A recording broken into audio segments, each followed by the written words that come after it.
we have people do all kinds of crazy things to get customers taken care of. And I know a lady was in the checkout line at Walmart and her debit card wouldn't work one day, and a lady that runs our debit card department got the cash out of her account for her with the customer's permission, of course, and drove that to Walmart and delivered it to the customer. I mean, we just do whatever it takes to get the customer taken care of, and I think that's unique in today's banking environment. And we'll call our meeting to order, the DAI board meeting for August 4th, 2011. I appreciate everybody being here today, and guests as well who are here today. Appreciate you attending.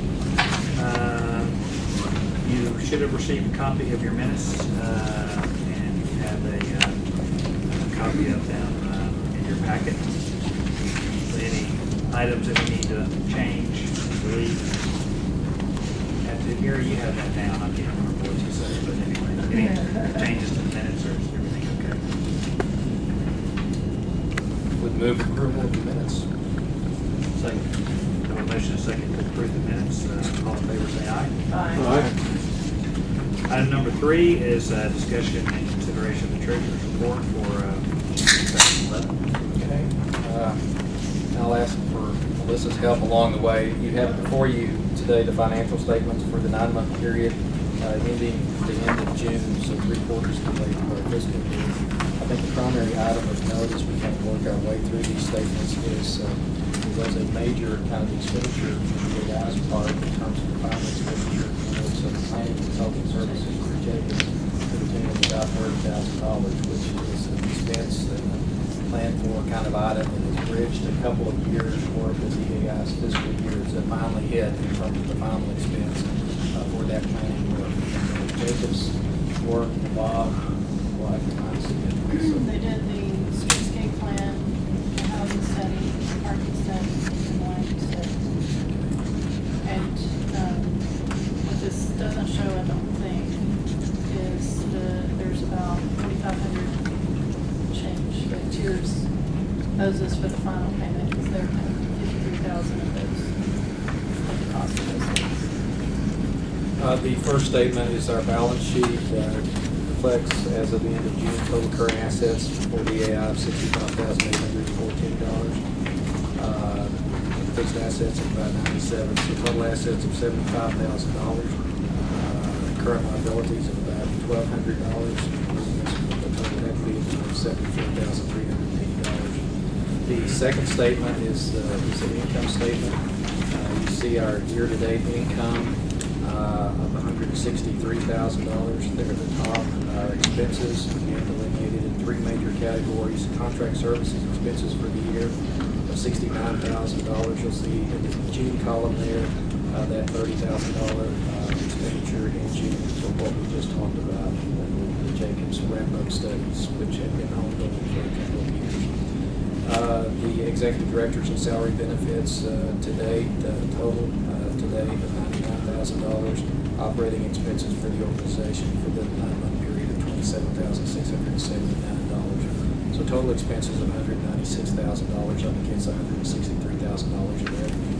I would remind you that this budget was developed in anticipation of us using reserve funds to meet all of our obligations this year. So that situation is not expected to the tune of about $30,000. Yeah, because it was budgeted for in a previous year for the Jacobs work, and so that's going to consider. The third statement is the budget versus actual for the year to date. You'll see income year to date we're pretty much where we expected to be. That Center City piece there, actually, when we put the budget together going into the year, we had anticipated that $10,000 contribution from Center City, which actually took place, but it took place at the end of last fiscal year, so it's a kind of a presentation issue as far as this year is concerned. The obligation was met, but it was met early, which is good. On the expense side of the equation, contract services, we're a little bit over budget there, and that is again because of that $30,000 expenditure that we just talked about. The salaries and benefits for our executive director continues to be under budget here today, and our operating expenses are just a tad over budget, but not in a marked kind of way. So, Mr. Chairman, that's the treasurer's report for this morning. Anybody have any questions or comments? Note that we are now standing room only. Hold on a second. I'll play with young guy. You want to grab a bite? Any questions or comments on the financials? If not, entertain Move a motion. approval. Second. All in favor, say aye. Item number 4 is a discussion of the nonprofit application for DAI. I think we've got Rebecca's here to help us get started originally. I'll let him talk about it. As I understand it, the IRS lost it for like 8 years or something. I can't imagine that. But I don't think there was any problem with them recognizing us as a nonprofit, but I think they may have had a suggestion as a different one than we had originally submitted for traditional nonprofit. Yeah. Well, I won't go into the details of how the reasons why it's taken us so long to get to this point, unless somebody wants me to.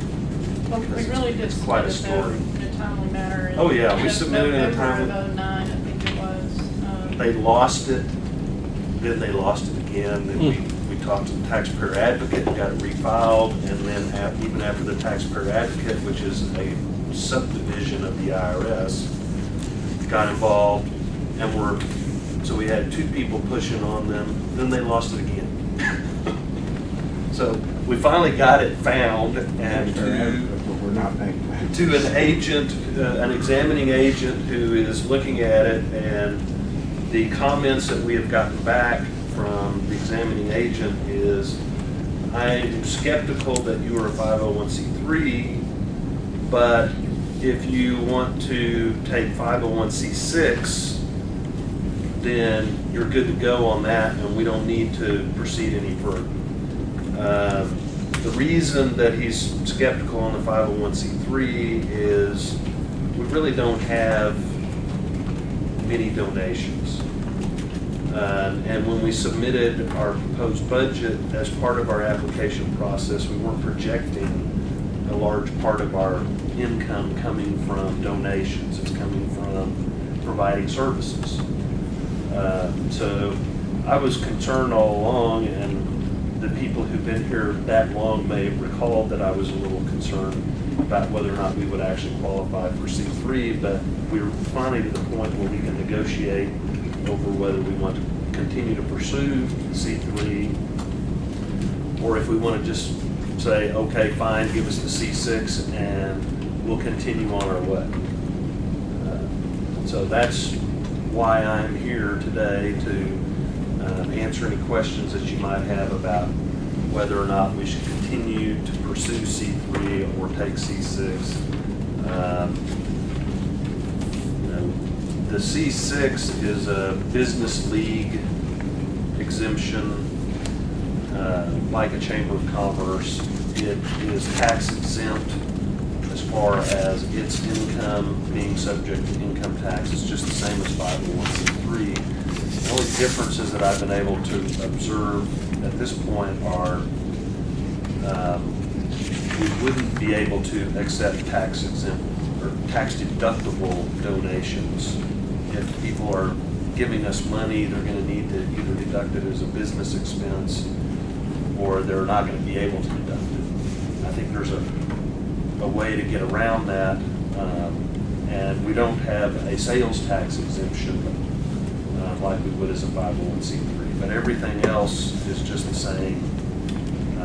And if somebody wants to give us some money to perform some kind of charitable or educational or the kind of thing that a 501c3 organization would perform, I think it's still possible to do that. It's just that they don't want to make the donation directly to us. They should give it to some other organization that is that has as its purpose downtown development like we have, and let them spend the money with us. Center City programs. Yeah, Center City would be a good way of doing that. A donation to Center City would be tax deductible as a charitable donation, and then Center City could ask us to perform one of its charitable educational purposes and pay us to do that. You know, it would just be, instead of Center City hiring an employee to do what we do, they just hire us to do what we do. But it's within their purpose, so that would still allow someone to make a charitable donation if they were so inclined, if it was not something that they could simply spend money on because it fulfilled their own business purpose. Center City gives us money annually. Would this impact their status at all? It shouldn't. It's just a donation. We don't have any in our budget for this year. from Center City. But in the past, they have, and we don't want to close that door, do we? Well, that was in the proposed budget from last month.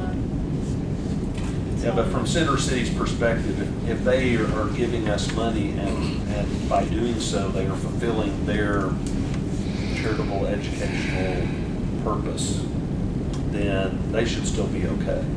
It would be like a Or they contract could, service. yeah, or they could actually ask us to perform some service for them in exchange for the money. That would Everything- probably be the better way to do it, Richard, but but if they just wrote us a check, I don't think When that'll we be a give the problem. Chamber of Commerce money, a certain percentage is not deductible. Will that same apply to us? I'm not exactly sure why that would be the case. Well, they say, you know, it's something to do with government.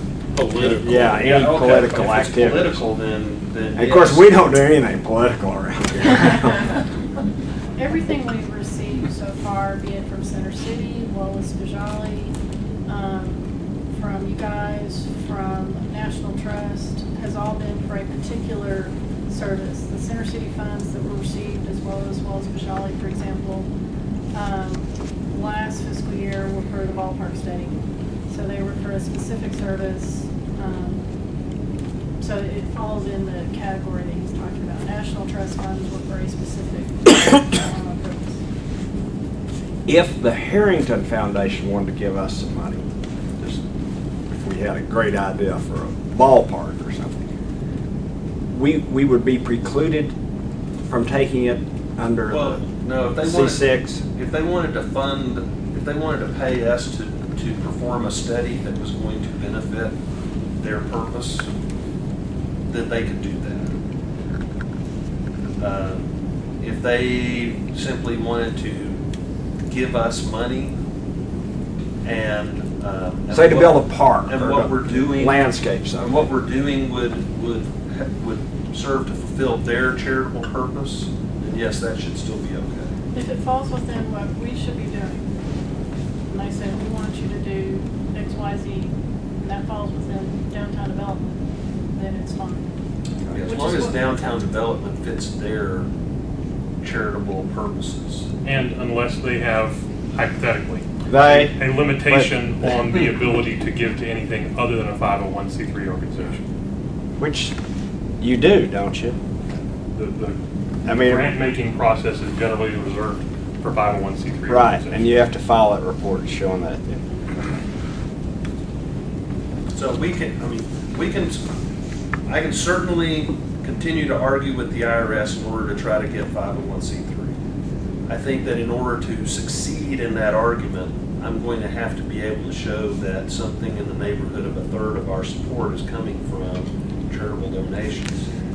And we did not project that from a budget standpoint when we first made the application, and it doesn't sound like that we're doing that right now. So it would require us to hit the streets for some fundraising. My advice as your attorney would be, let's take the 501c6, unless that's simply not going to work for us. Sam, is that okay with you? Yes, I don't think we're giving up much. It's a practical matter. We're not giving up. We're If giving it up changes, very we little. can change And I it. think that the 501c3, we've got a real uphill climb Well, to get there. and beyond that, in terms of our downtown development team, and I'm looking at Center City across the table here today, the concept was that, Center City as a 501c3 was the private sector, or the private fundraising tool for our collective downtown efforts. And they have been, and that's going to continue to be the case. So that would be a conduit for the public to private kind of way contribute resources to the collective efforts. So it makes sense for us to take our council's advice in these cases. Move on. It doesn't preclude this entity from, if there was a need that came up later down the road, 10 years from now, from applying for that. You could reapply, or you could form a sister organization that's a 501c3 that would be your fundraising. Downtown Fort Worth Inc., we had both. We had Downtown Fort Worth Inc. was a C6 and Downtown Fort Worth Initiatives Inc., which was the C3. And then depending on the end, what you were doing as to what that. Okay. So we want a motion to, I think it would be good to entertain the motion from the board if we want to proceed with instructing our. I move that we adopt the 501c.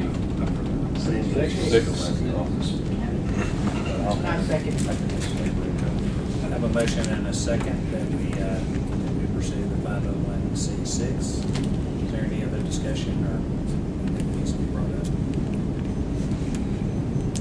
All in favor say aye. Aye. Any opposed? Motion passes. Thank you, sir. Okay. Appreciate it. Good to see you. Thank you. Item number 5, the International Downtown Association Conference, which is being held this year in Charlotte, North Carolina, September 22nd through the 26th. I don't know, I think last year's was held in Fort Worth. I know that there was, I think Jared went, and maybe some city commissioners on last year. I don't remember if anybody on this board went. But wanted to mention it, I think, and from what I heard back from Jarrett last year and others who went, it is really a great, it's the preeminent meeting when you're looking at downtown issues. And I don't know if anybody would perhaps be interested in attending this year, but I think it would be something that if a board member were interested in attending, Melissa's planning to attend, that just let us know if you're interested in that.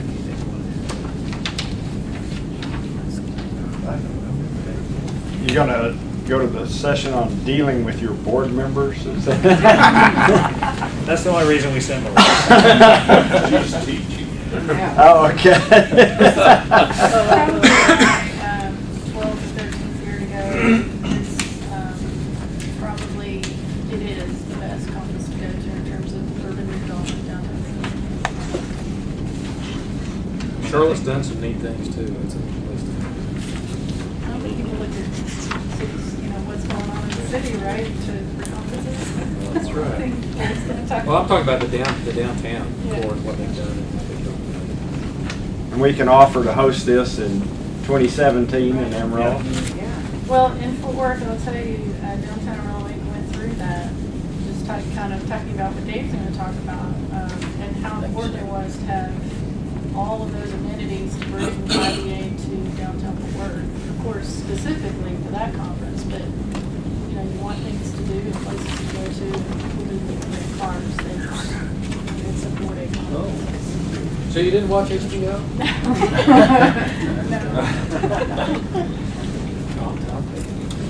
So just let us know if that's something that you may be interested in. I'll set that up. Item number 6, kind of our main area of discussion today is, of course, to hear from Dave Wallace with Wallace Vajali about their final proposals that they are presenting. Of course, it was presented yesterday for consideration to the local government corporation, and we'd like to go through some of that same information today and pass it on to you. I think there were some good questions and some good information. Many of you heard bits and pieces and parts of this, and we've had some discussion on the financial parts before an executive session. There's been a tremendous amount of work that's gone on, particularly in the last 3 or 4 weeks, to hone this down to the presentation that you're going to see today. But we wanted to present this to you. The schedule for this, of course, it was presented to the LGC yesterday. It will be back before the LGC next Tuesday, Next Wednesday, for consideration. Also, next Tuesday, the City Commission will hear the same thing that you will be hearing today, a chance to address it. The LGC, will have a chance to say yay or nay on how they feel about this. Of course, as a recommendation as towards the City Commission. So I'd like to introduce David to go through this process and presentation today. And of course, I think it would be the consideration that we would determine if this is something as a board that we want to formally support and put our support behind through a vote as it continues to go through the process to let the LGC and the City Commission know where DAI stands on this proposal. So with that, I'll turn it over. Thank you, Mr. Chairman, members of the board. I appreciate your time. I will caution you that yesterday when I gave this presentation, I think it went for about an hour and 10 minutes.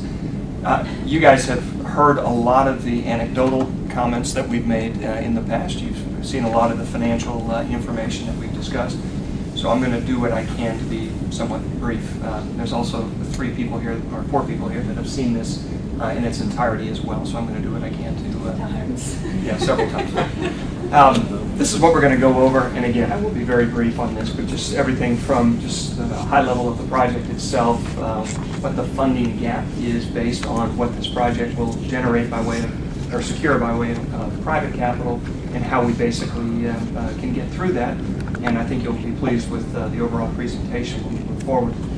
I think you're aware that 18 months ago, Wallace Bajali first met Melissa, who reached out to us. We met in Waco just to determine and for her to see firsthand what one of the Wallace Bajali Development Partners projects in a public-private partnership was doing by way of revitalizing the downtown area. We worked for about a year in connection with that, and then in February of this year we signed a development agreement with the City of Amarillo to move forward on 3 discrete issues, one being a multi-purpose event venue, the second one being a 300-room hotel, and then the third one being parking infrastructure that would be related to that.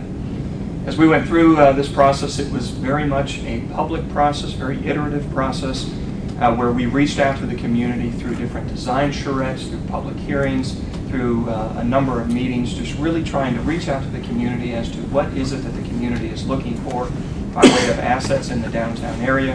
And then we would continue to go back and look at it from an economic standpoint. Can that be sustainable? Is it something that can make economic sense? And what came out of that is the land plan that's on the right side. You can see in the middle of that land plan, you can see where City Hall is. And right across the street, across Buchanan, you can see number 2.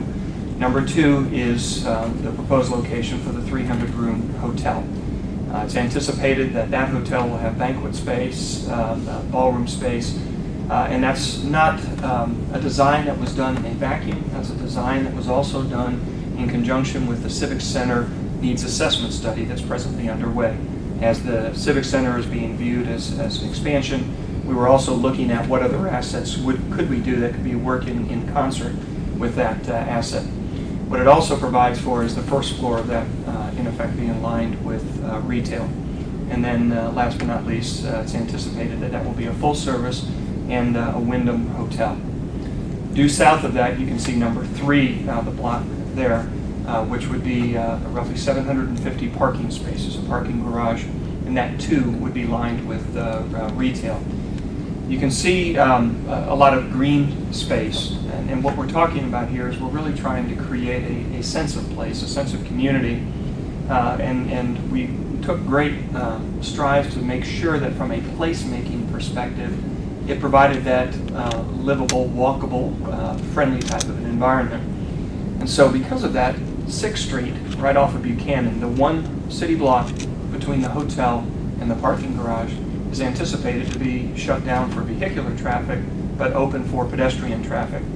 What that enables you to do is going all the way down 6th Street, you have the view corridor that continues to go straight through to City Hall, but it has the ability, again, lined with retail, lined with restaurants, shops on either side of the road. You've got a plaza area. For the individuals that are here that went to Sugar Land about 2-3 weeks ago, I think it was, for a site visit. And you've heard from Joe Esch, you've heard from myself, both of which have been on the public sector side in Sugar Land. We wanted to make sure that people had the opportunity to meet with the city manager, to meet with the economic development director, to meet with the police chief, assistant city managers, to talk about everything from quality of life issues to the economic impact of the community. And for those that were there, on the Thursday evening when they arrived, we had dinner, and then afterwards we said, let's walk down to the plaza, which is right in front of the City Hall, identical to what we are talking here. And while we were there on a Thursday night, there was a jazz festival, and there were probably a good 3,000 plus people in lawn chairs enjoying that type of an atmosphere. It's wonderful from a sense of community, a community gathering place, but it's also great from a retailer's perspective to be able to attract people down there, foot traffic that drives revenue, which again comes into the overall economic development package that we're trying to create here. As you can see, due south of City Hall, you can see the 4 city blocks, which is presently where Coca-Cola is the multi-purpose event venue. Some of the things that we like about this, again, from the standpoint of placemaking, you're going to see retail on the first floor, the first level of the multi-purpose event venue. It's a situation that we've already got a restaurateur in this area that has expressed an interest of establishing a restaurant that is there. And it's atypical because most of the time when you go to a baseball game or you go to an event, a concert at a multi-purpose venue, the restaurants are only open the duration of the ball game or the concert. And they're serving hot dogs or popcorn or whatever the case may be, which means that a restaurateur has to amortize all of their sunk cost over a finite amount of time. In this situation, you have an opportunity for a restaurant that can be open to Buchanan 365 days a year, yet at the same time when you have game days, when you have concerts and other type of events, where it can open up and spill into the actual ballpark. And so it provides for a really unique ticket type of an opportunity, but it also offers additional food and dining opportunities in the downtown area. Directly east of City Hall, you see another parking garage. What we've decided to do is, in our recommendation, is to break it down into 2 parking garages, a total of 1,250 spaces, but 750 on Buchanan, and then the remaining 500 that would be directly east of City Hall. We did that for a number of reasons. One, we didn't want to have a parking garage out of scale, meaning height-wise, relative to other buildings, which enabled us to be able to level them out. But more importantly, it continued to connect the east side of the overall development directly to the warehouse district. As those of you that have been to Waco, you've seen that we've got about 120,000 square foot building that was a 1930 vintage warehouse that is now 100% leased with NEFA's, Graziano's, Diamondbacks, restaurants, office, retail throughout that area, which was very helpful. We're already having conversations with current property owners on that east side, as well as some partners that we've partnered with in the past about actually converting some of those warehouses, in particular the Amarillo hardware building, into loft residential and having additional retail there as well. That connects everything together and enables to create that sense of place. This is really what we're talking about from a first phase of the development. Phase 2, which would be right on the heels of this, of course, would be the Civic Center expansion discussion. And what you'll be seeing in the next 30 to 45 days are many of those recommendations that will be coming out from a city commission perspective. And we want to make sure that they're not disjointed, that those two are uniquely tied together and the momentum of one leading into the other. I say that from the standpoint when Melissa was just talking a moment ago about having hotel space, having a sense of community, things for people to do when they come into a trade association. So it's really important to be able to have that. If you were to just move directly into the Civic Center expansion and some of those discussions, we believe that that would not have the same impact on trade associations to be able to attract them. You might renovate a Civic Center, but you still don't do anything about the hotel space. You still don't do anything about having other offerings when those trade associations come in. And I've shared with you before about the site assessment companies when they're making decisions on behalf of the trade associations. They want to make sure that there is an inventory of hotel rooms. They want to make sure that there's a multitude of things for people to do instead of just sitting in their hotel room in the evening. That's basically the plan. A subsequent phase, and I'll talk about this now. I know I will in a moment as well. But we initially, when we were talking about the hotel space, we looked at two different locations, one being a renovation of the Herring Hotel, a second one being a brand new startup hotel. We had significant access to the Herring Hotel to review it as it relates to architect, engineering, structural engineering, what the cost would be from a renovation standpoint, and we believe that it could be renovated. We also believe that there could be other uses, perhaps a boutique hotel, potentially with additional residential component at that location as well. So we've looked at it. We think it's a tremendous asset. We want to do everything that we can to preserve that asset, and we've got some recommendations. However, if you were to use that as your first phase hotel, it becomes very disjointed to the initial phase one of this development. What we've seen in Sugar Land, what we've seen in Waco, is when you spend a significant amount of capital on this type of a development, it needs to be centrally located, it needs to be compact, so that when people come down, they can see the development and additional development starts to extend beyond there, as opposed to doing a little bit here, a little bit 5 blocks away, a little bit 6 blocks away. It makes it very difficult to be able to fill in the space. That's why we're making this recommendation, and as I mentioned, we'll come back with a further recommendation on the Herring Hotel. The baseball stadium, the multi-purpose event venue, you can see 4,500 fixed seats, with berm seating about 6,000-ish, 6 to 6,500 to be able to go to a game. And then also the program itself, it will be pre-programmed so that in the batter field high, out in the center field, just beyond the outfield, will be a stage that will already be pre-programmed so that you can have a plug-and-play type of an environment. A concert can come in, can leave. And as we're working with the hotel operator, or not the hotel operator, but the multi-purpose event center operator, the discussion that they're having is everything from concerts to boxing events to martial arts to a location for autism walks and heart walks and all of the other type of community type of activities, to have a central location for beginning and ending those type of events. This would be the new home for the Amarillo Sox as well, and you'll see that in a rendering in a moment. The philosophy that we had as we moved forward on this, this was not just the Wallace Bajali philosophy, but this was the philosophy that we heard from the Downtown Amarillo Inc., the same philosophy that we heard from the city commissioners and staff in the city of Amarillo. The very first one, no increase in property taxes. Let us see if we can put together a program so that these can be self-sufficient, so that they can be self-supportive and fund whatever type of debt or equity is attracted to these particular type of investments.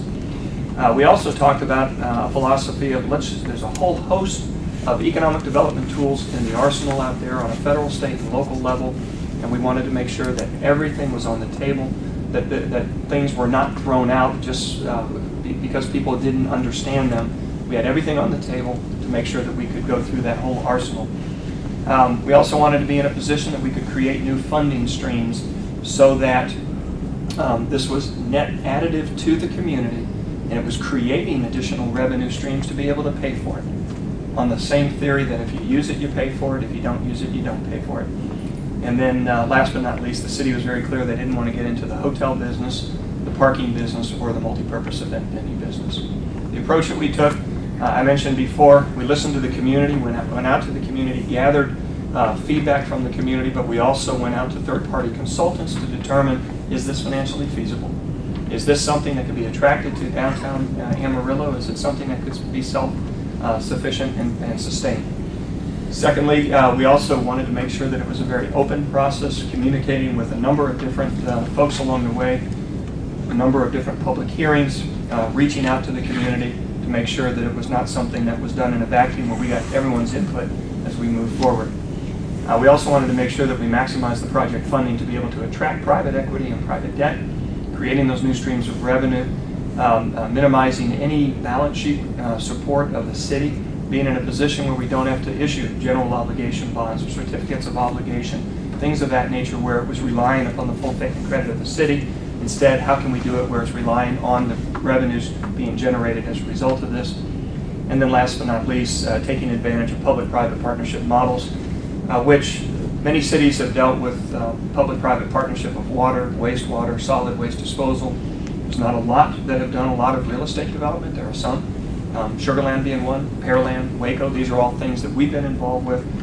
But I think the city of Amarillo is very taking a leading position throughout the nation in applying those policies into real estate development. You guys have seen this before. When we started 18 months ago, we were in the upper left-hand corner. We're now 4 boxes from the end on the right. The next step, obviously, would be the approval from the city to move forward on these type of funding mechanisms. But again, I wanted to point out that every time there was an asterisk, a big blue asterisk, that was a public hearing, that was a public comment, public statement involving the public. And in many of those, it was a go, no-go decision for the city or for other entities to make a decision as to whether or not we would move forward. Our conclusions are that these are feasible, these projects here. Our conclusion also is we looked at the cash flow of the hotel, we looked at the cash flow of the multi-purpose event venue. That cash flow was not sufficient to be able to generate private sector debt and equity for 100% of the project. In fact, in a moment, I'll show you that the total project cost is about $113 million, and the earnings stream on those assets was only sufficient to satisfy debt service and equity returns on a portion, a finite amount of private sector capital, which means that there was about an $80 million funding gap in which we needed to fill. And I'll show you in a moment how we were able to do that. Again, with the same premise of not affecting people's tax rates and not issuing general obligation or certificate of obligations.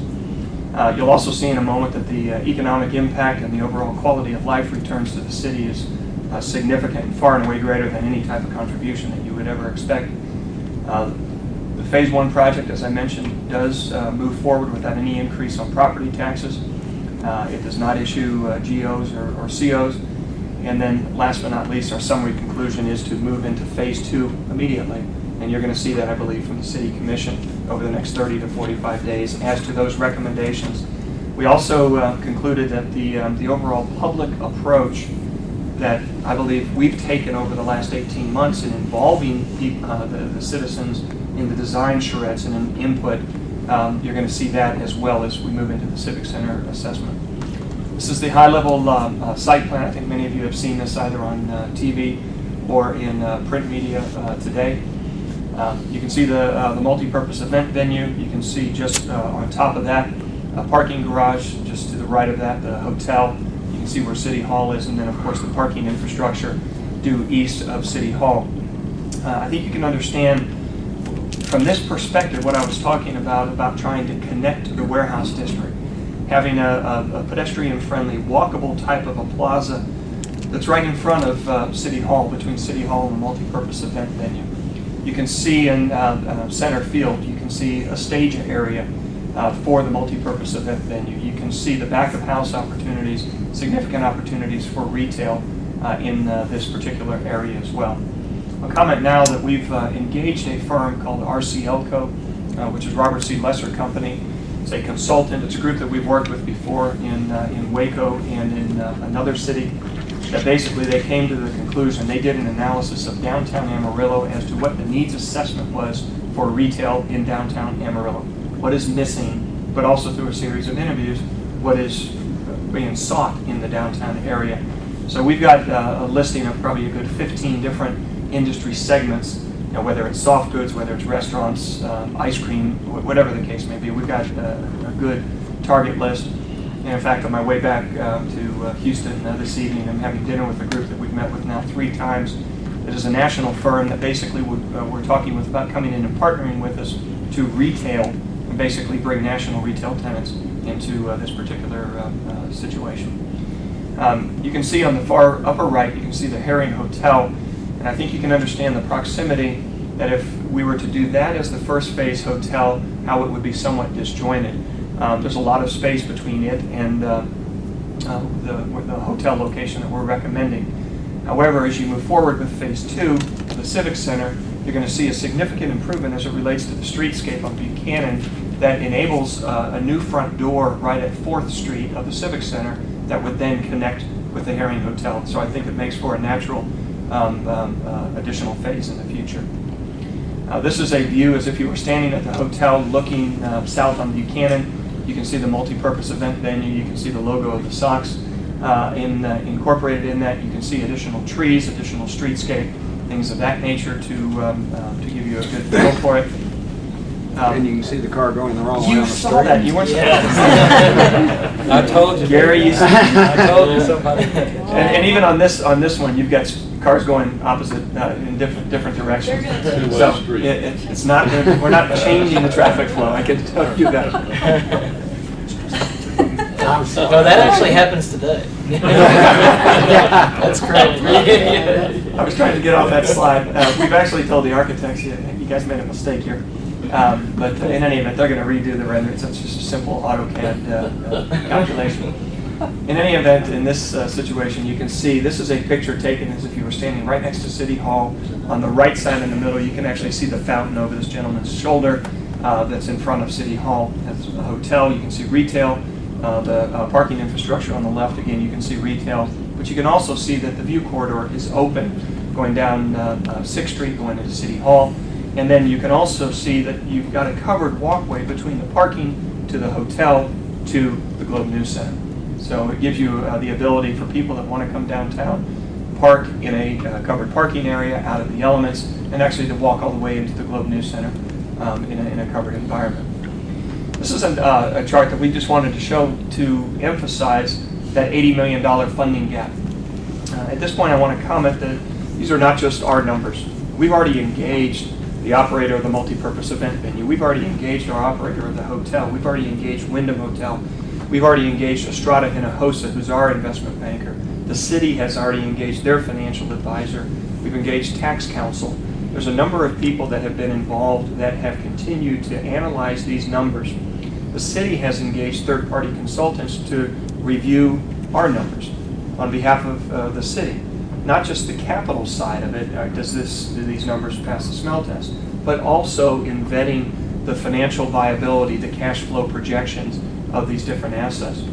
And what this basically shows is that only about $27.5 million of private sector capital would be attracted to the revenue streams. Either would be attracted or could be serviced from a debt coverage ratio perspective. So there's an $80 million funding gap that we're having to come up with solutions. If the city were to float bonds for that and issue an increase in the tax rate from an ad valorem perspective, as you can see, it's equivalent to about 5.5 cents. We're not recommending that. The city's not doing that because we have come up with solutions to be able to come up with that extra $80 million. David, I think it's important to kind of emphasize that. I mean, this is a complex kind of deal to explain in the media, and there have been some reports out there that speak to an $80 million revenue bond issuance on the part of the city. It's not when they see that, which is it's not. That's not how that gap is being filled. That's correct. That's correct. What we have been able to do is come up with a significant amount of private sector equity, debt, new market tax credits, and in addition to that, to be able to float bonds that are repaid out of new revenue streams that we're about to show you. From a private perspective, and I'm just going to run through these very quickly, you know them. It's very easy to attract private sector debt, private sector equity, a rental stream being paid by a tenant, somebody charging tickets, somebody assessing a 10% fee on a ticket, a naming rights agreement. There's a number of different private sector revenue sources that can be out there, capital sources, and that's one of the tools that we're using. Secondly, from a federal perspective, we've talked openly in this group about the EB5 program. We've got a funding commitment from Civitas. And again, I mentioned about all the different professionals that have been involved. We've already received funding commitments. We've received commitment letters. We've received opinion letters from our investment bankers. We've received those funding commitment letters on debt, equity, for what I'm about to show you. EB5, we've got $42.5 million of senior debt that would be coming to the table from the EB5 program.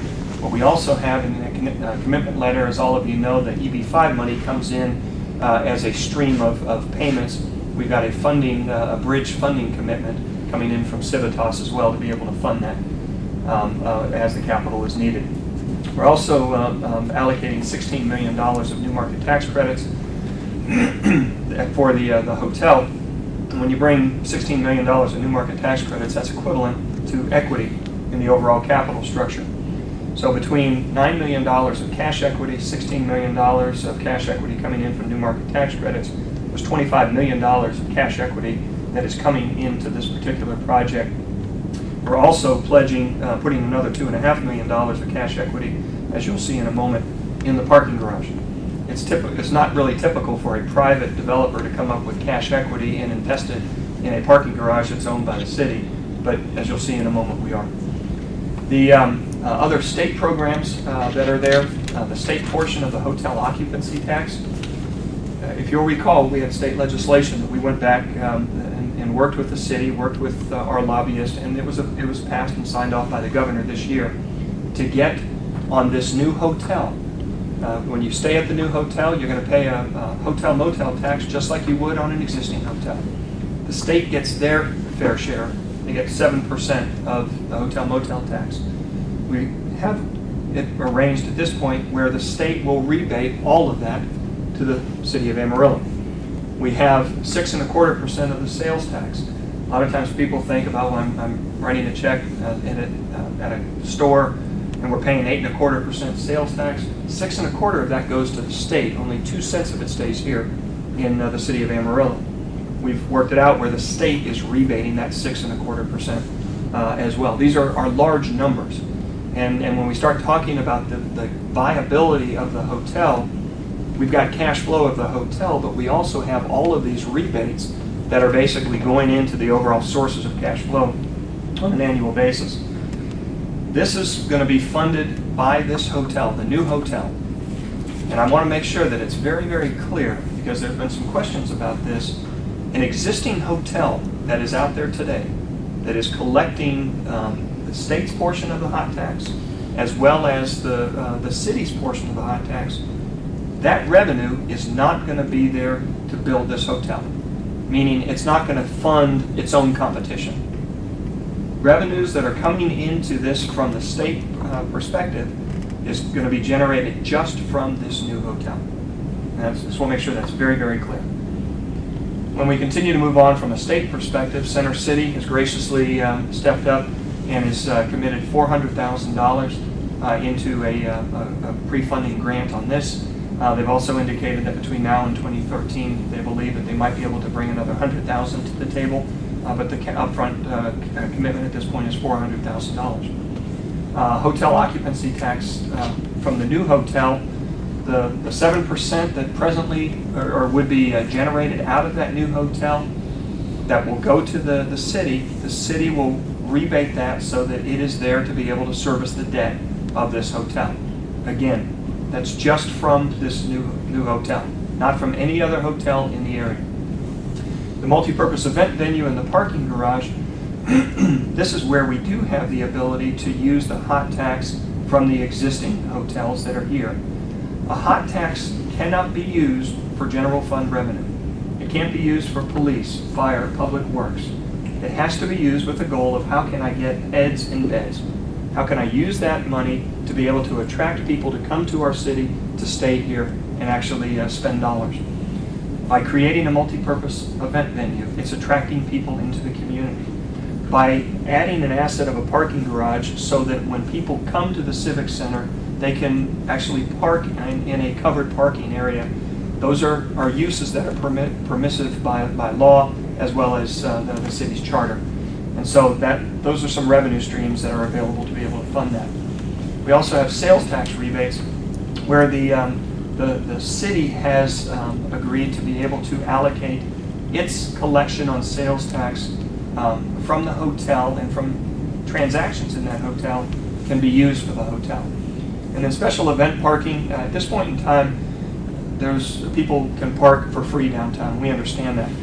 But in talking with Sherman at the Civic Center, talking with Dean and others, there are certain events where people would be willing to pay $1 a car or $2 a car. And so there's an opportunity for special event parking. And then this is the last of those slides. The TIRZ, the Tax Increment Reinvestment Zone, has the ability to provide funding for streetscape, and you'll see that they're stepping up to the tune of between $2.5 and $3 million. And then we also have a ticket fee. Again, if you use it, you pay for it. If you don't use it, you don't pay for it. For the ballpark to be able to attach a 10% fee on its tickets, for the Globe News Center to be able to do that, the Civic Center to be able to fund these type of assets as you move forward. I'm going to stay on this very, very quickly. You can see roughly $69 million is the budget for the convention hotel, $13.5 for the parking garage, and then $30 million for the multipurpose event venue. Our approach on this is to have the private sector basically build these assets and convey title to the city. So these assets will be given to the city. It's very significant. When we start talking about the overall construction cost, there's about $5 million of what would otherwise be sales tax components on the materials. By virtue of us conveying title to the city, it makes it so that we would not have to pay that sales tax. And as I mentioned before, about 75% of all the sales tax that is paid goes to the state. It does not stay here locally. So it enables us to reduce the cost to be able to help the local cash flow. As we go through this as well, the structure is the asset will be owned by the city, but it will be subject to a long-term lease, a long-term operating agreement, things of that nature that have certain economic arrangements, which is what makes it attractive for a private hotel operator to come in. To the bankers that are here, let me make sure that you understand the consequences of that. The hotel will be built. The hotel will be conveyed to the city free and clear. No debt. The debt that is being incurred is being secured by the operating lease, by the operating agreements that are in place. So from the city's perspective, when you start looking at the kind of Armageddon scenarios, what happens if there's a default? The building is still there. It's not a situation where anything can be foreclosed on. The lease itself between the operator and the city, this is no different than the structure that we did in the city of Sugar Land. In the city of Sugar Land, the hotel's already sold 3 times. And every time it sells, the new operator coming in needs to go back and get an estoppel certificate from the city of Sugar Land to basically assume everything is current, everything is still moving forward. And the city has certain rights in the agreement, the lease agreement and the operating agreement, as to the flag, as to the operator, as to credit worthiness, a number of different components. So it puts a lot of capability and decision-making process in the city. Armageddon scenario, an operator has financial difficulties, it's still subject to that lease, and the new operator coming in, what would take place is basically you'd have a new operator that would be taking over, but the city owns the asset free and clear. I want to make sure that people fully understand that. If there's a banker involved for the tenant of that scenario, what does the bank or anyone collateralize all that? The bank all the fixtures. Gets the leasehold interest. The furniture, fixtures, and equipment would be within the asset itself. That would be owned by the city. We would convey title to the city. The operator comes in, has a leasehold interest in that particular asset. You've got the ability to use the asset. You've got the ability to use the furniture, fixtures, and equipment. Included in the operating lease are everything from capital reserve requirements to repairs and replacement obligations of the operator. The city is getting the asset, but the city is not responsible for any operating deficit. The city is not responsible to maintain it. All of that is taken care of in the operating agreement itself. Again, it's no different than what we did in the city of Sugar Land as well.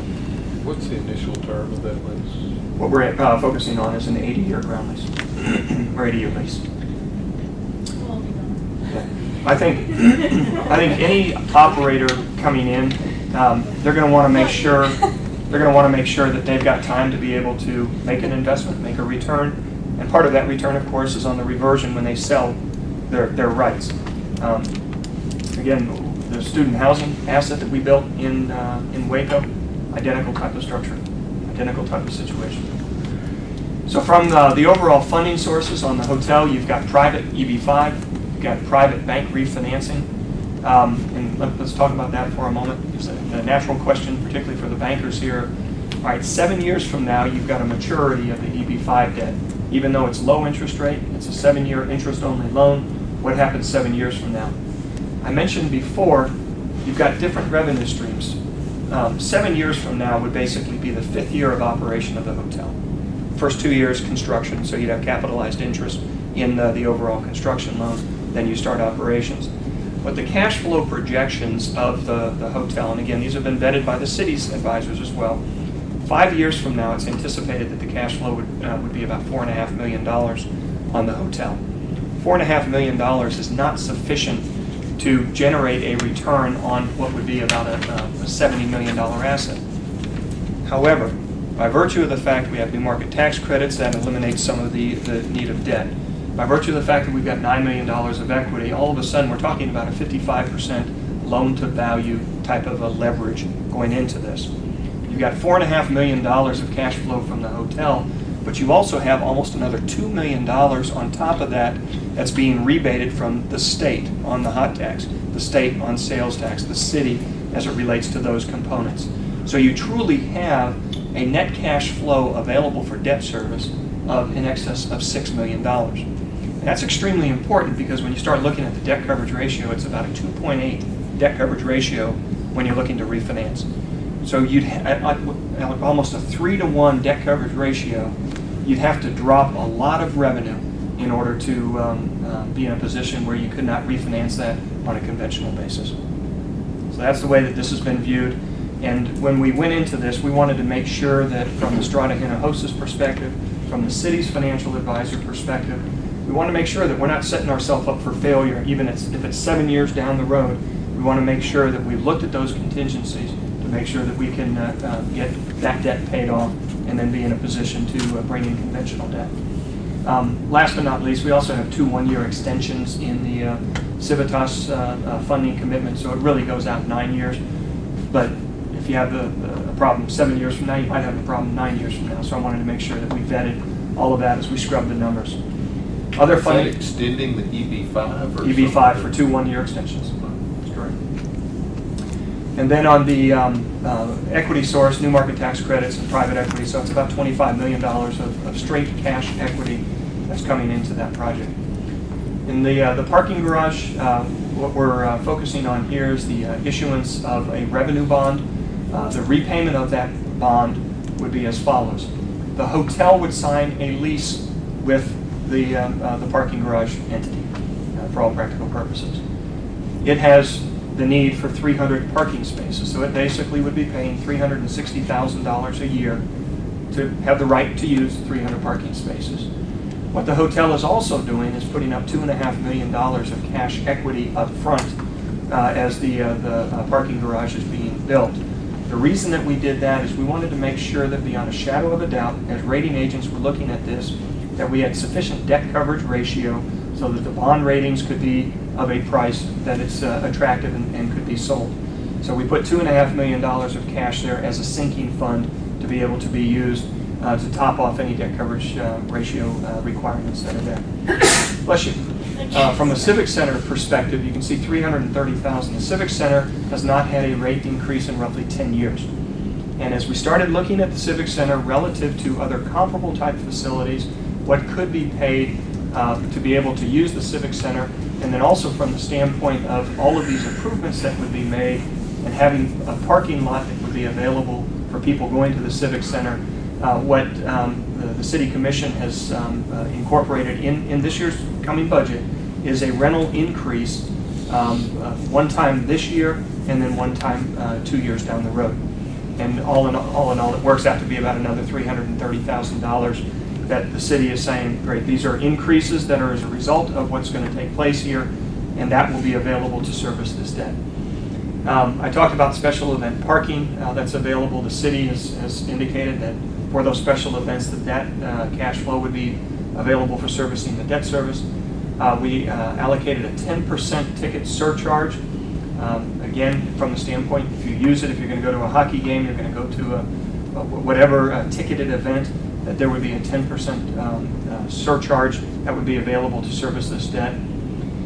We don't anticipate, even though it's allocated here, part of the citywide hot hotel motel tax, we don't anticipate, based on all the cash flows, that any of that would be available or would be needed to cover this. And then, as I mentioned, the last but not least, the sinking fund that we would establish. The multi-purpose event venue, the operator would be paying $200,000 a year in a lease payment. Naming rights, roughly $200,000 a year that would be allocated to debt. The ticket facility surcharge, you come in, you pay $7 for a baseball ticket, you're paying $7.70. So you had 10%, totals $116,000 a year. The city is allocating $1.1 million of what is presently about a $4.6 million hotel motel tax. $1.1 million of that the city would be using to satisfy the debt service on this. Excess parking garage revenues, all of those cash flows that I mentioned in the middle block above it, even after paying the debt service, it still throws off about $470,000 of free cash flow. So there's plenty of debt coverage on that parking garage, but it's anticipated that all of that is available then to cover the multi-purpose event venue. And then, as I mentioned, Center City funding for roughly $400,000. Other funding sources that really I haven't earmarked in here, we talked about the TERS. The TERS would be funding it between $2.5 to $3 million for streetscape. And then we also have from Amarillo Economic Development Corporation roughly $10 million of AEDC money that would be used for two purposes. One, obviously the downtown location for Coca-Cola, a central business district location is not the best use, the best location for a distribution facility. I think everyone would agree with that, with street lights, with pedestrian traffic and everything else. But having a location out by the airport, over in Centerport, having a facility out there that would be dedicated for Coca-Cola and built by the AEDC, that's included in that $10 million to relocate Coca-Cola. We've had ongoing numerous conversations. We've signed letters of intent with Coca-Cola, and then also Coca-Cola's leadership was in last week touring the Centerport site, so we're moving forward in connection with those discussions. So about $7 million to build a new facility, and about $3 million would be allocated for demolition, for environmental cleanup, for utility relocation of the existing 4 city blocks where Coca-Cola is. And so that's all included in those numbers. And opening up 8th Street, that's correct. When you go through this, I realize you probably can't see this, and I apologize. It's $113 million is the bottom right category. This budget is something that we have continued to refine over the last several months.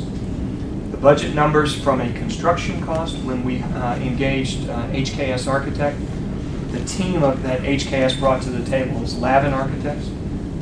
For obvious reasons as it relates to knowing what is going on in the local community.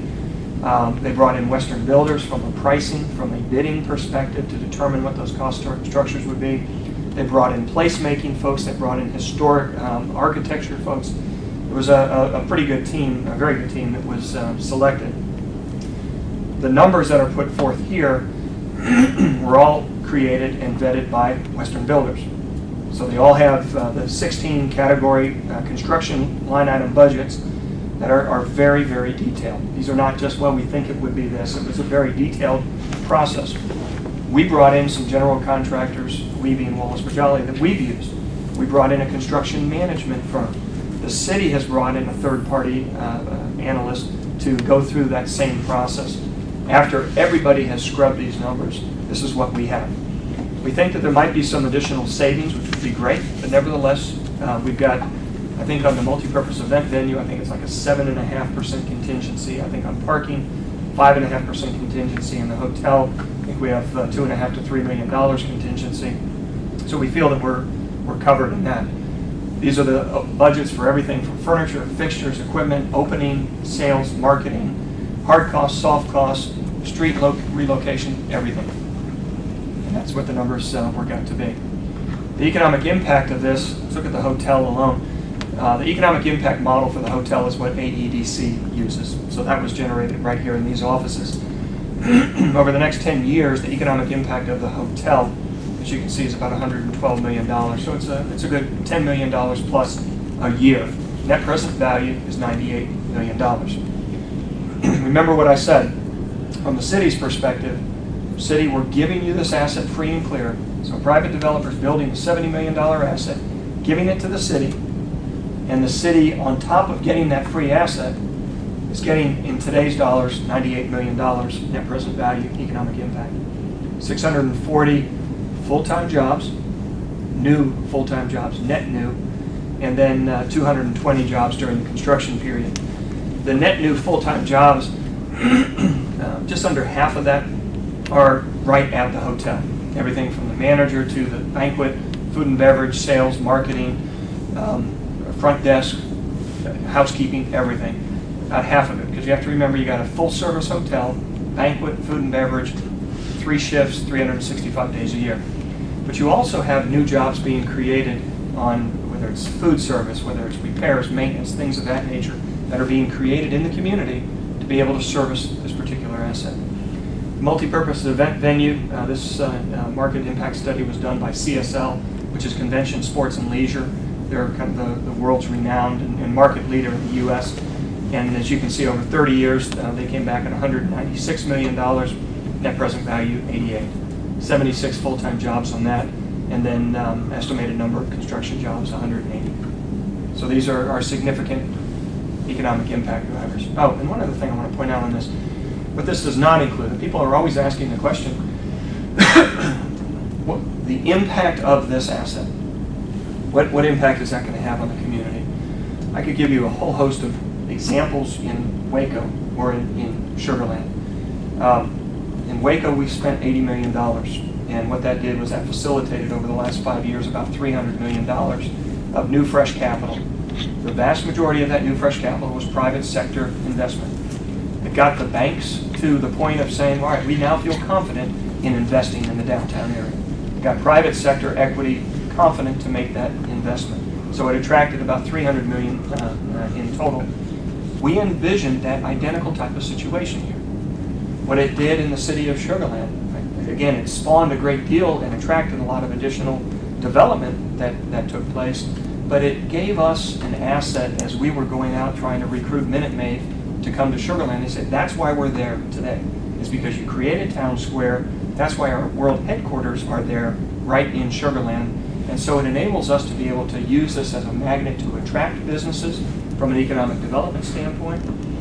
In Sugar Land, we were concerned about students going off to college and never coming back. Everyone kept talking about how we had an ordinance against fun when we were there.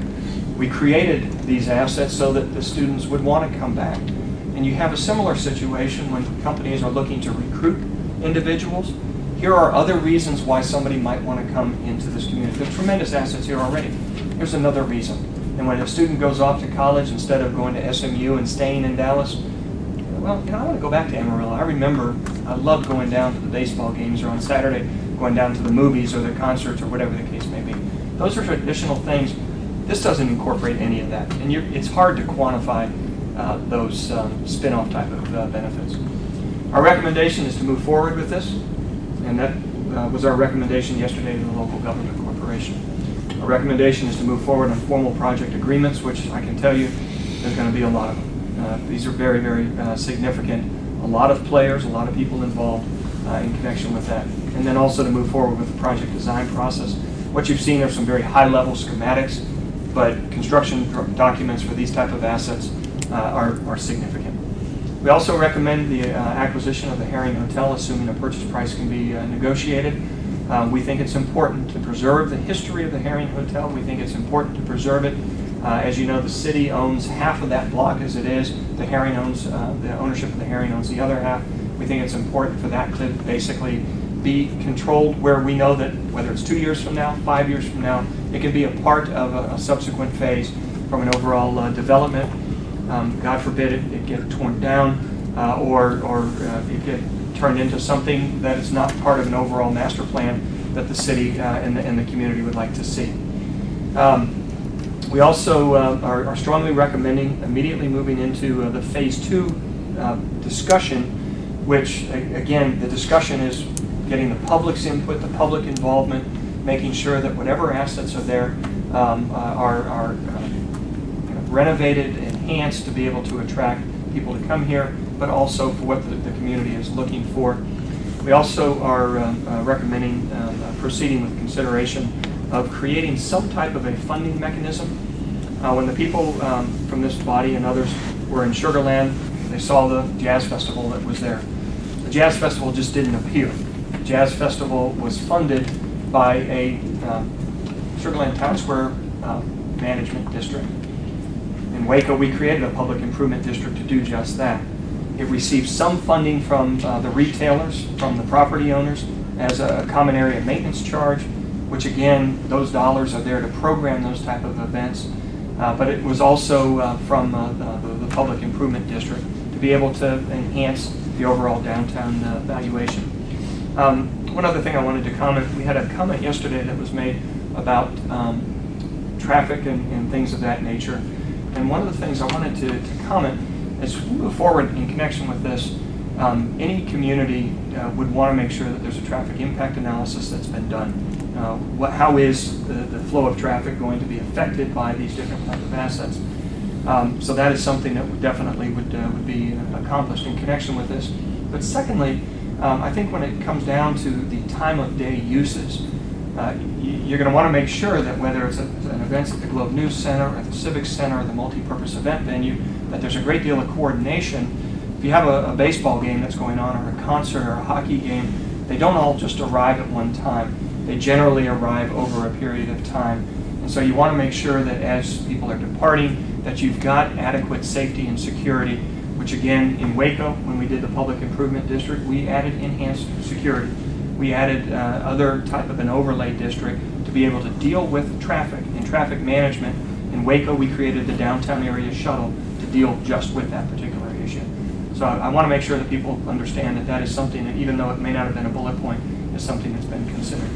So with that, I would love to open it up for questions, but I think what we're hoping to get out of this body is a recommendation to move forward in an endorsement of this particular plan of finance, if you will, which I know you guys have seen this before at differing levels, but that would be our hope, is to be able to get that type of an endorsement so that next week when we stand before the City Commission, as well as when we stand before the local government corporation, that we can indicate that this body has seen this and that there's a recommendation to move forward on that. So I'll turn it back over to you, Mr. Chairman. Thank you, appreciate that. Anybody, any questions, Dave, or comments? I was thinking in yesterday's presentation you touched on this pretty well, but I think it's significant that I'd say that you have the commitment put together, whether it be on the EB5 side or on the other or the other lending sources, let's say investment sources on that deal. That most of that's, and you can expand on it however you need to. But I was glad to see that to a large degree has been accounted for. Yeah, not most of it, all of it has been accounted for, and that was something that we made very clear in our conversations with the city, that we would not present something unless we knew exactly where all the capital was coming from. And the city's financial advisor have been working hand in hand with our financial advisor. So again, the project, we even have an opinion letter from our financial advisor as to the financial viability of this project.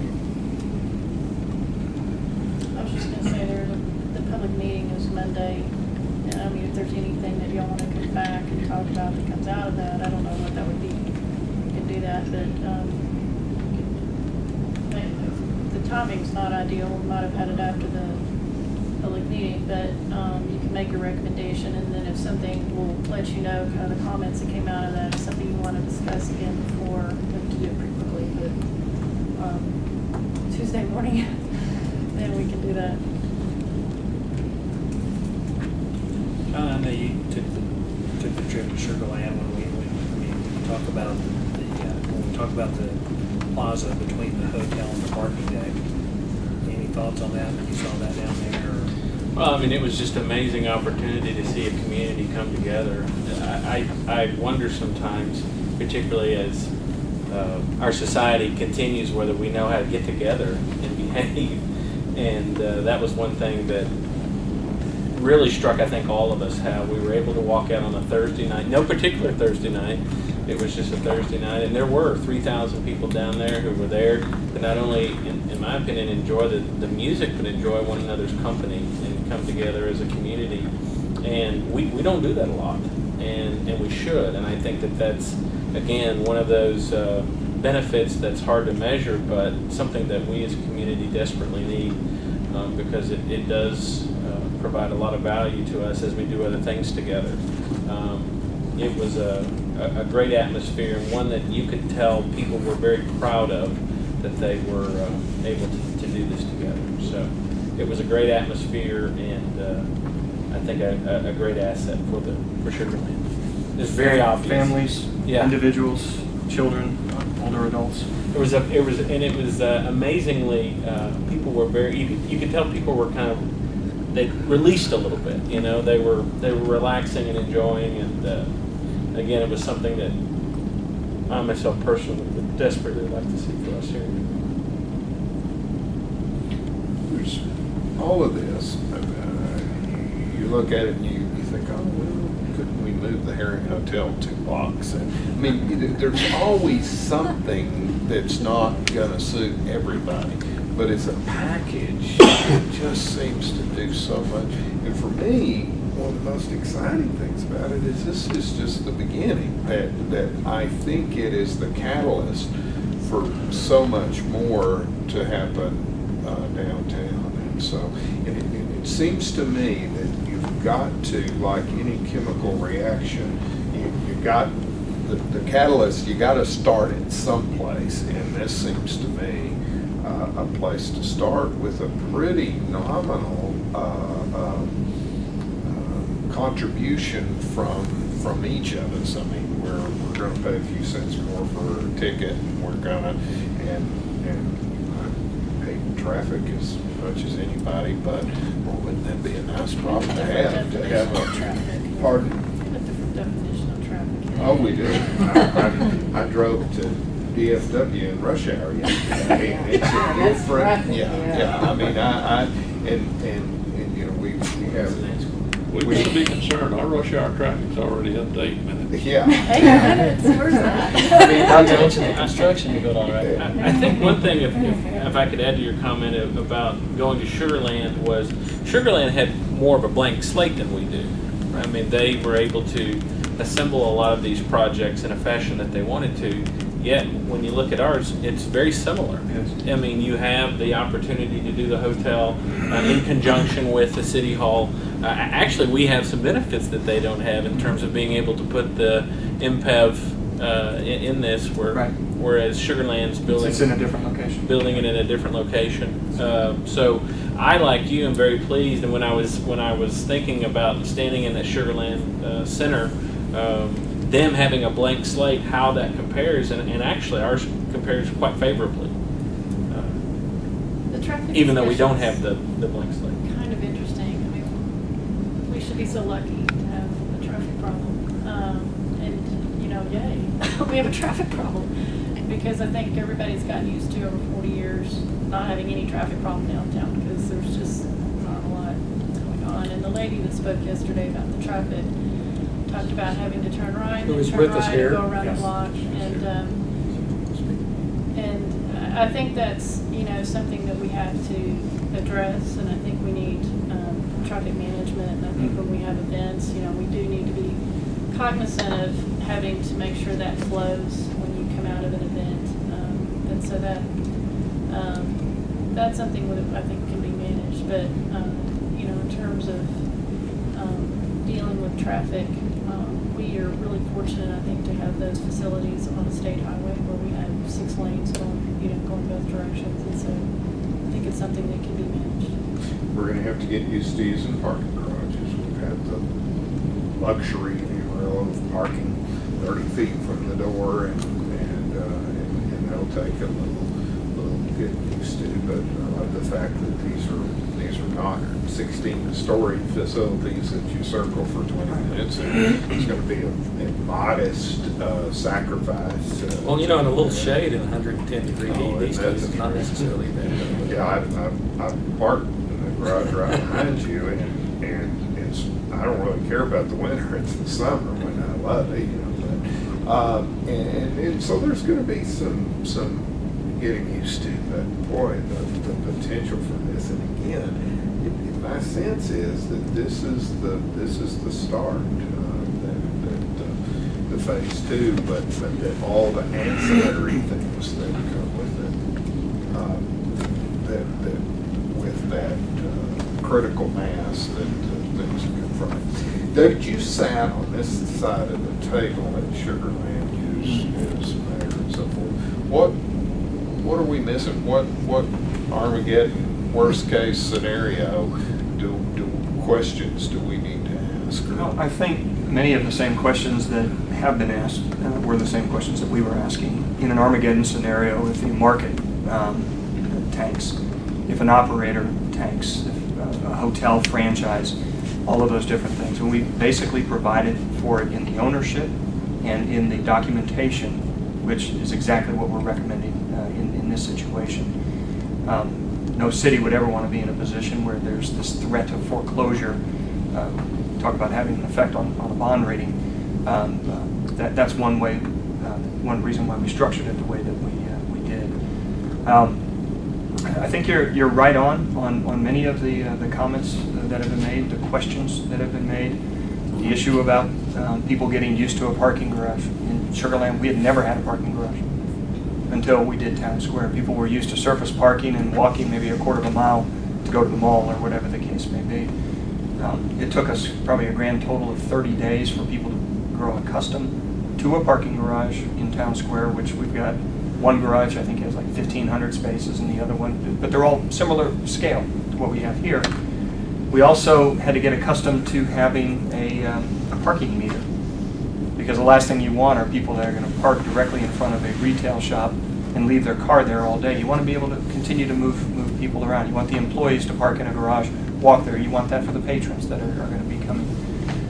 It took us probably 60 days, and there were certain marketing techniques that we used in connection with that. And last but not least, something else that you said as it relates to just kind of the proximity. And John, you mentioned it's kind of very similar to what we did in Sugar Land. It's identical to what we did in Waco too, because it was all built around a city hall and a convention center.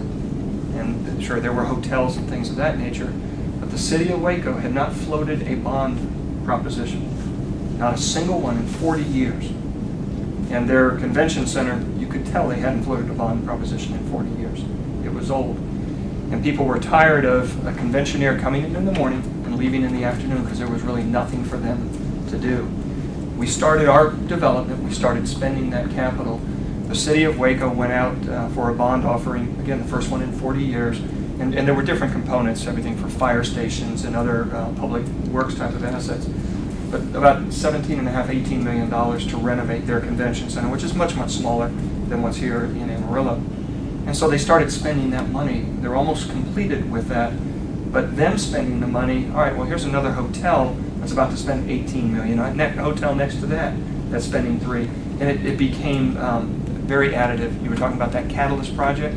It took that spark that started bringing people downtown. Through the public improvement district, all of the issues about buildings boarded up, graffiti, the homelessness, crime, vagrancy, all of the issues that, quote, Waco was facing. Very quickly, all of that started to eliminate. Part of it with an overlay district, an overlay zone that the PID created so that you can't board up buildings. And in fact, as a public improvement district, here's how we can help you to eliminate the need for boarding things up. For enhanced security, for us to sign agreements with Sherwin-Williams on different type of paint to paint over where graffiti was, and to be in a position that if graffiti shows up 24 hours later, it's gone. To be able to curb those type of things. And by getting people downtown and walking, shopping, entertaining, live, work, play, recreate type of an atmosphere, homelessness, the threat of crime, it really was one of the safest areas because there was really nobody downtown. It was all a perception. And now Baylor has facilities down there. It's just totally transformed downtown. And this is literally just in the last 5 years from when we started our first asset. So. Hey, one of the questions is, of course, if we had to go back and do this downtown revitalization, perfectly knowing what we do now, we'd probably do things differently or maybe in a different order or a different way. Talk about the Civic Center versus the hotel. I mean, we've been talking about the hotel for several years. The plan right now is to work on the hotel and get that developed, obviously because of the time frame, before the Civic Center. But the chicken or the egg come first on here? I mean, is it better to build the hotel before looking at renovations from the Civic Center, or should you be looking at renovations at the Civic Center first? A great question. I'm going to talk about the funding mechanism first of all. If somebody were to say, well, why are we spending money on a hotel, a multi-purpose event venue? Why don't we spend that money on a Civic Center expansion? When I go through all of those revenue streams, first of all, you've got $70 million of private sector capital that's coming to the table that is not going to go to a convention, and it's not going to be capital for a Civic Center. This is a private investment in a hotel. It's private debt for a hotel. That's not capital that you're going to be able to attract for a Civic Center. EB5 can't be used for a Civic Center because you have to create 10 jobs for every $500,000. You're not doing that. You're just improving the elements of the Civic Center. All of these other revenue streams that we're using for the funding of the parking garage and the multi-purpose event venue, a hotel is not going to fund $360,000 a year. You might have some special event parking.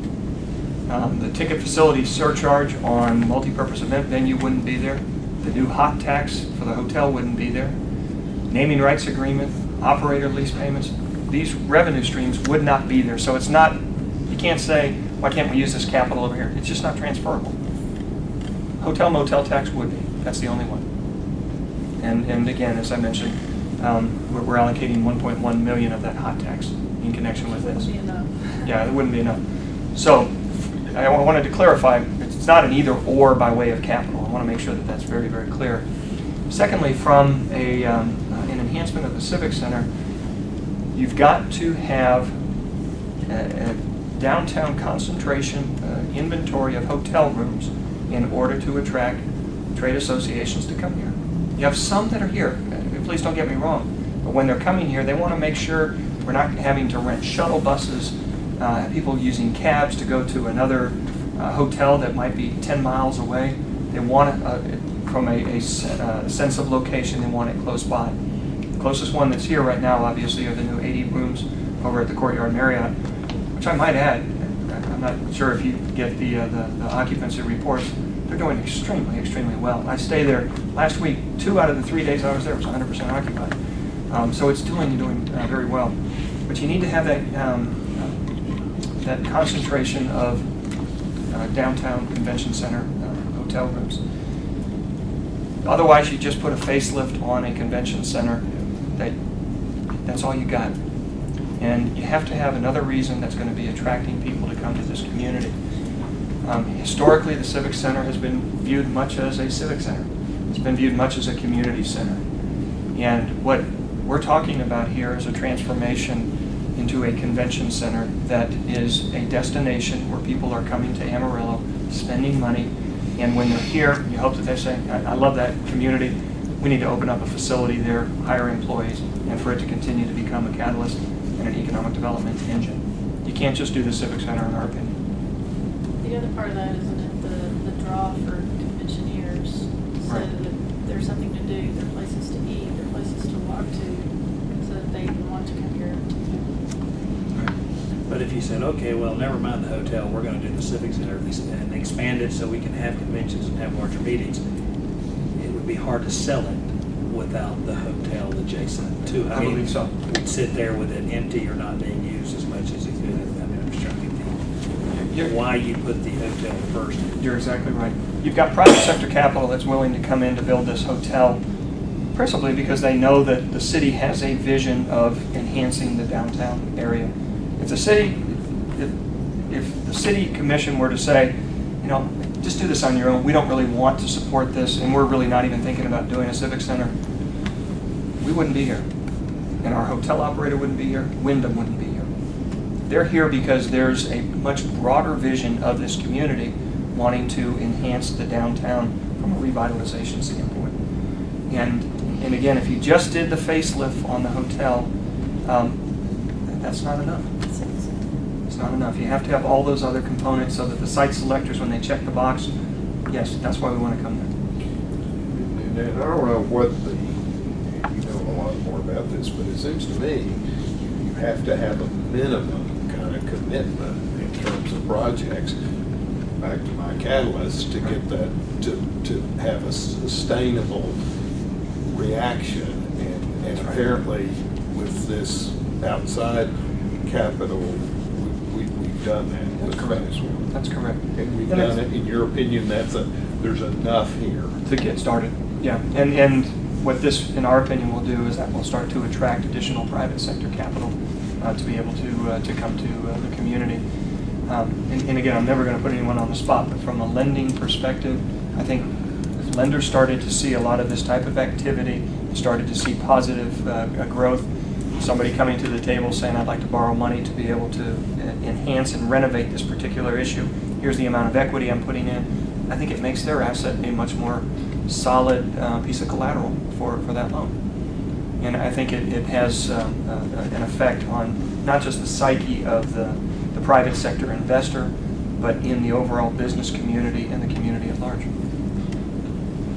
There's also a recommendation, remember, to make for basically now on looking at the phase 2, because one of the parts of phase 2, aside from the civic center, which is important, is the second garage, which we really do need.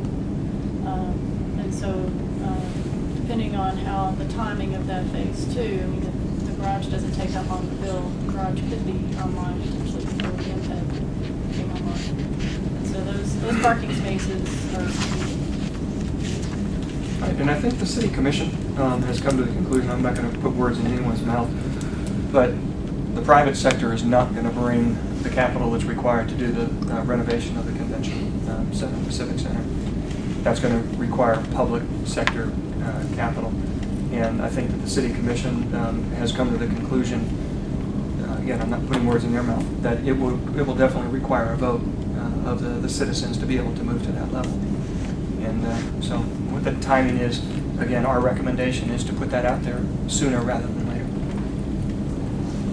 Mr. Chairman, I move that we enthusiastically endorse the moving forward of this project to the City Commission and the community. Have a motion and a second. Is there any other comments or discussion? Let me just say, I can't imagine a more artfully conceived, strategically conceived plan to move forward with the money's on the table in front of us. Thank you. Good work.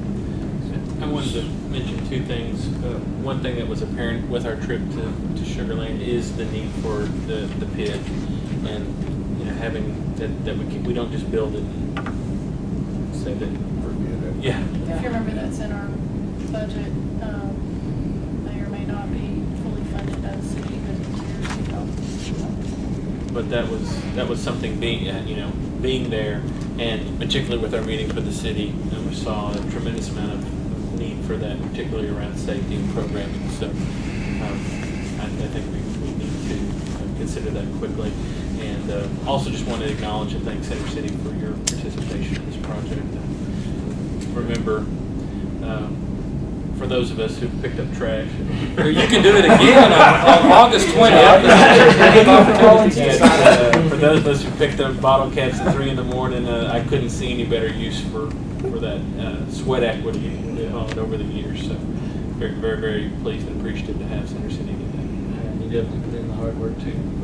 I'll be selling your tickets at 8th and Pope this year, so. Yeah. But for me, the most exciting things about this personally is my sister's one who lives in Loveland and Evelyn 3 or 4 months ago, and we were driving through downtown one day. They were doing the Polk Street drag, and they saw Applebee's and Crush and then their jaws just dropped. And they now have electricity in the airport and everything in Lubbock. So, I've been back in 2 years. That's worth the price of the yes. Thank you, David. Thank you. Any other comments or discussion?